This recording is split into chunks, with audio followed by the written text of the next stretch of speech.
पक्कै पनि अपाङ्गताको लागि सदाबहार भलो चाहने हुनुहुन्छ। पक्कै पनि हराएर जान्छ, कतिपय नचाहिने काममा खर्च भइरहेको हुन्छ। आज दुःख पाएका, दुःख भोगेका अपाङ्गताप्रति सहयोग गर्दा केही राहत मिल्छ भने यस्ता ठाउँमा त हुने सहयोग गरौँ र गर्नुपर्छ भन्ने भावना उहाँको सदाबहार हुने गर्छ।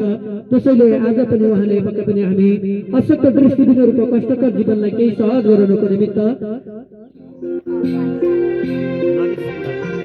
नरेश बुढाज्यूले रु 500 रुपियाँ सहयोग प्रदान गरिदिनु भएको छ।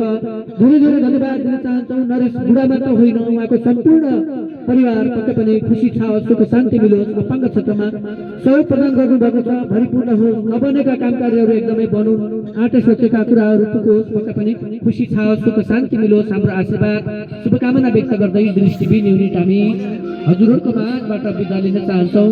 सङ्गीतमय नमस्कार, शुभ बिहानी।